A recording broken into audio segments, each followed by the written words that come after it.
everybody. So this is the first time I've done anything like this, but I wanted to do a little public service instruction on maybe some tips and tricks to help your squat.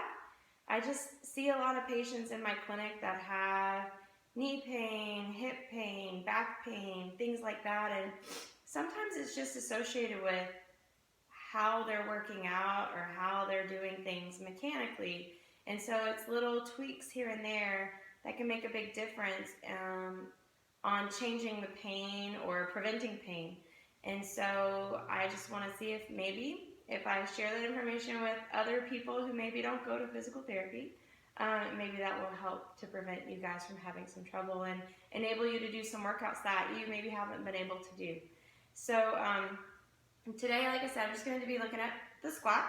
And so the first, number one thing that I see people do is they let their knees go past their toes. So when you're doing a squat and you kind of drift forward just like that, that's a big no-no. That's putting pressure all in front of your knees. So if you're having a lot of knee pain in the front, especially when you're trying to do your squat, a lot of times it's just because of letting them drift forward.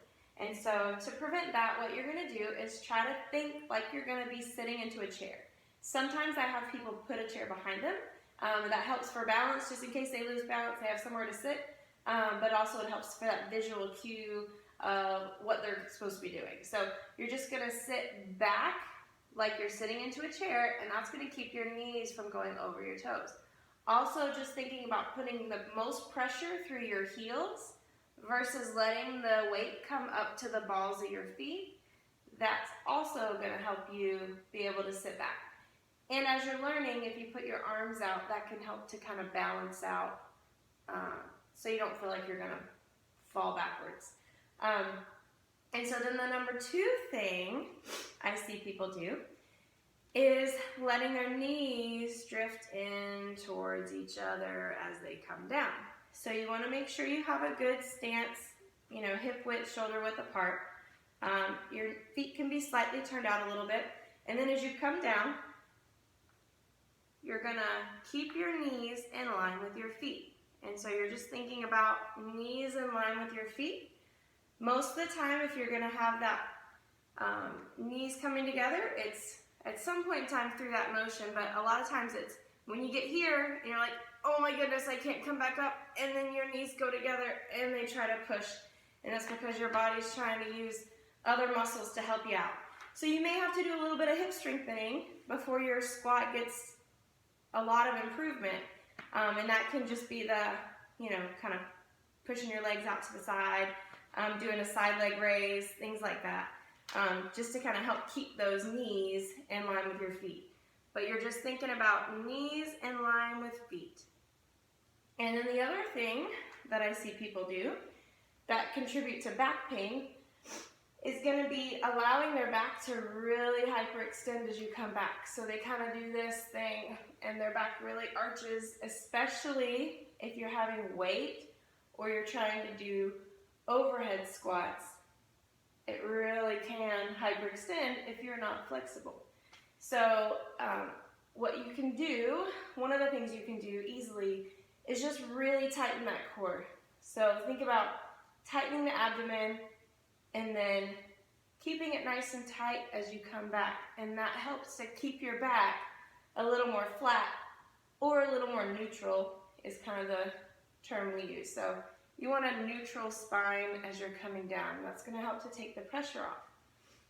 One of the reasons I wanted to share this stuff with you is because sometimes you get workout videos and they don't really explain how to do the squat.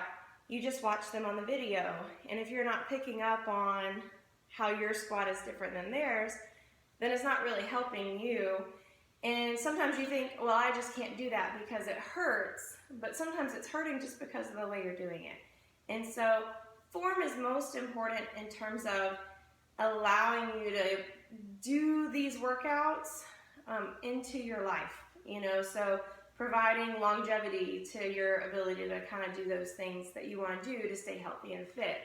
And so one of the things you might have to do is decrease the amount of weight you've been using for your squat, back off a little bit, and work on your form. So maybe even take the weights completely away. Maybe practice with the chair behind you for a little bit, and just think about the form part of it versus how much weight you can lift. And then slowly add the weight back in once your form is fixed. And it can also help to kind of do this in front of a mirror. If there's a mirror at your gym or at your house where you can practice it, sometimes it helps to kind of see you, because you do want to be looking straight ahead. You want to keep your chest pointed forward versus looking down at your feet to see if your knees are going in front of your toes or not. And so mirrors are helpful. Having somebody watch you is helpful. But if you can fix your form, a lot of times you can do a little bit more weight, or you can do the squat a little deeper than maybe you thought you could. The only thing I'm going to mention about deep squats is really going down to parallel is deep enough.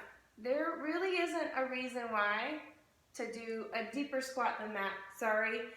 I know I have friends who do deep squats, and that's fine. If you have healthy knees, you know, it's your knees. Do whatever you want. But if you don't have healthy knees or you don't have healthy joints, doing a deep squat can really do a lot more damage. So you want to be careful with that. Find a pain-free range for you to stay in. So if you're kind of just starting to work out at a pain-free range. A pain-free range, it may be like a partial squat. You may be here and coming back up, and there's nothing wrong with that. You're still working your muscles, you're still working your legs out, and you're doing something that maybe as you get stronger, you'll be able to kind of go a little bit deeper. And so everyone starts somewhere. The important thing is, like I said, just to make sure that you have all the tips on the form part of things first, so that you don't end up hurting yourself worse as you're trying to do these workouts. So, and if you have pain, don't just ignore it. If it's not going away, get it looked at and see if there's something, it may be something simple that can be fixed to help you be able to do things to help you stay healthy and fit. So I hope that this helps somebody. And if anybody has any questions, you can always feel free to message me or text me if you have my number, or just shoot me a message, and I'll be happy to help you out or answer any questions. Thanks.